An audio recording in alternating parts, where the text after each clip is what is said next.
नमस्कार। आज हम परिचालीकरण पे बात करेंगे। मैं doctor Ravindra Bansal, associate professor BCB.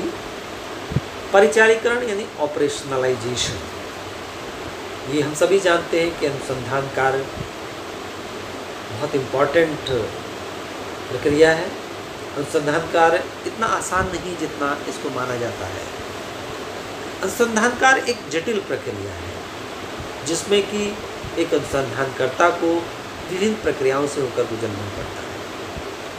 किसी भी अच्छे अनुसंधान कार्य के लिए ज़रूरी है कि अनुसंधानकर्ता एक अच्छी प्ररचना का निर्माण करे। यानी जब तक कि अनुसंधान कार्य में अच्छी प्ररचना का चुनाव नहीं होगा तब तक कि हम इसको रिसर्च कार्य को अच्छी तरह से आगे नहीं बढ़ा सकते। यानी अनुसंधान प्रश्न के साथ साथ उसमें प्रयुक्त होने वाली जो अवधारणाएं हैं उनका स्पष्टीकरण बहुत इम्पॉर्टेंट है। किसी भी शोध कार्य में अवधारणाओं को क्षेत्रीय आधार पर समझने की जरूरत है। जब हम रिसर्च में विभिन्न अवधारणाओं को प्रयोग करते हैं वो तो हमारी समझ में आ गया, लेकिन जब तक उनको क्षेत्रीय अध्ययन के आधार पर उनका स्पष्टीकरण नहीं होगा तब तक वो चीज़ क्लियर नहीं होगी।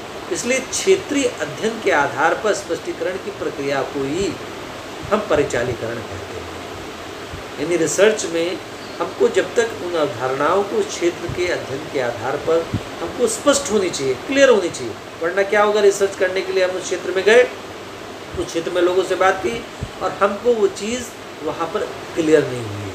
हमको अवधारणाएँ क्लियर थी लेकिन क्षेत्रीय अध्ययन के आधार पर उनको समझने की ज़रूरत है, क्योंकि किसी चीज़ का अर्थ दूसरे क्षेत्र के हिसाब से दूसरे रूप में समझ में आ सकता है। अर्थ तो वही है लेकिन क्षेत्रीय अध्ययन के आधार पर उसको समझने की ज़रूरत है, स्पष्टीकरण करने की ज़रूरत है, और ये एक रिसर्चर के लिए बहुत इम्पॉर्टेंट है।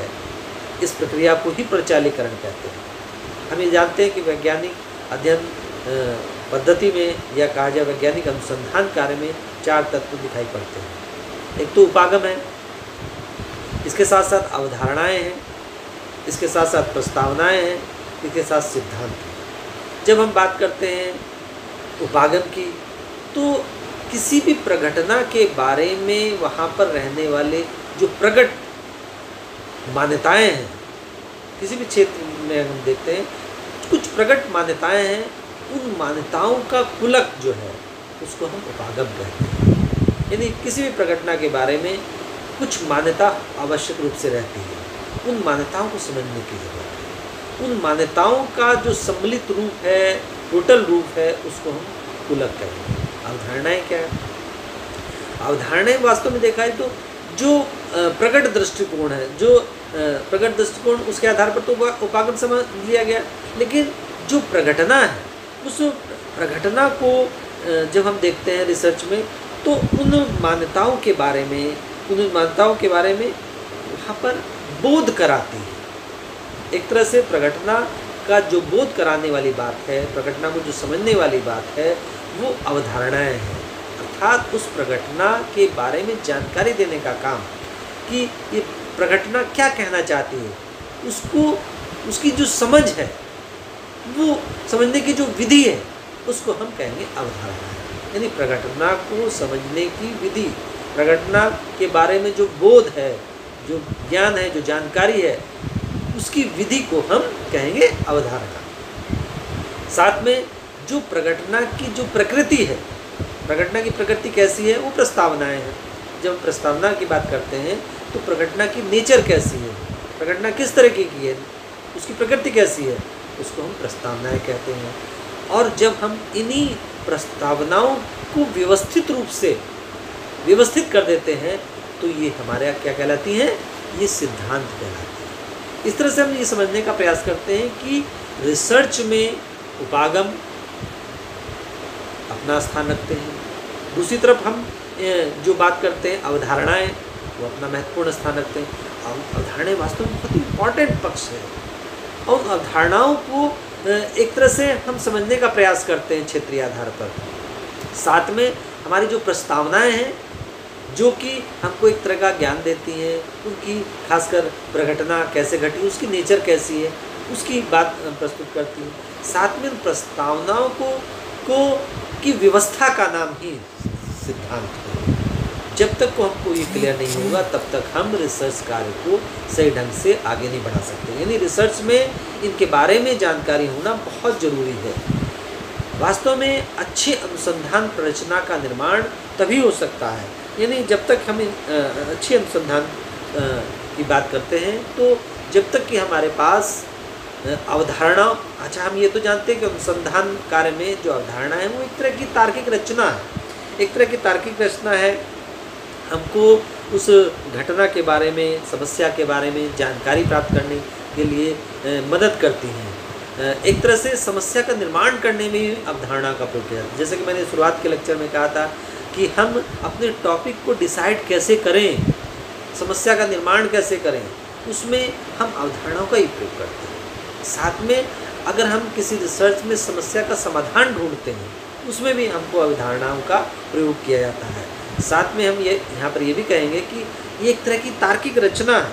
इन तार्किक रचना के जरिए हम ये समझने का प्रयास करते हैं कि रिसर्च कैसे की जाएगी। एक तरह से ये अमूर्त रचना है, अमूर्त रचना है और अनुसंधान कार्य में और क्षेत्रीय संदर्भ में हमको समझने की ज़रूरत है।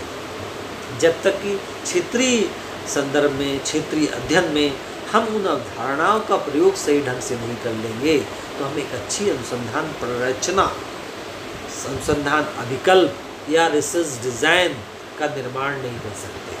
रिसर्च डिज़ाइन करने के लिए हमको ज़रूरी है कि हम अवधारणाओं को क्षेत्रीय आधार पर समझने का प्रयास करें, क्योंकि जैसे कि हम कह सकते हैं किसी पर्टिकुलर कॉलोनी में जाति क्या है, समुदाय क्या है, धर्म क्या है, अमीर कौन है, गरीब कौन है, उनके सूचक क्या है, उनको किस तरह से समझा जाए, ये चीज़ हमको तब तक क्लियर नहीं होगी जब तक हम उन अवधारणाओं को सही ढंग से नहीं समझेंगे, और तभी तक हम एक अच्छी अनुसंधान प्ररचना का निर्माण नहीं करेंगे। क्योंकि जैसे कि मैंने अनुसंधान प्ररचना में आपसे जिक्र किया था, अनुसंधान प्ररचना का निर्माण करने के लिए हमको देखना पड़ेगा ना अवधारणाओं को। तो एक तरह से परिचालीकरण क्या हुआ कि इन अवधारणाओं को जिनका हमने प्रयोग किया है उनको क्षेत्रीय अध्ययन के संदर्भ में स्पष्टीकरण की प्रक्रियाओं को परिचालीकरण कराते हैं। रिसर्च में परिचालीकरण बहुत महत्वपूर्ण है। कई बार होता है हमारे जो रिसर्चर होते हैं वो रिसर्च तो कर लेते हैं लेकिन इस प्रक्रिया का प्रयोग नहीं करते हैं, और फील्ड में जब जाते हैं तो कभी जब किसी से पूछते हैं, डाटा कलेक्शन करते हैं तो उस समय प्रॉब्लम्स आती है। खासकर अगर अनुसूची लेके गए और वहाँ पर किसी से बातचीत होने लगी और अपने आप ही सब क्लियर नहीं है तो ऐसे में अनुसूची भरने में प्रॉब्लम आई। इसलिए कहा जाता है कि पहले उस अनुसूची को ले जाकर उस क्षेत्र में देखें। तो एक तरह से अनुसंधानकर्ता को इन प्रक्रियाओं से होकर गुजरना चाहिए ताकि एक अच्छी रिसर्च हो सके।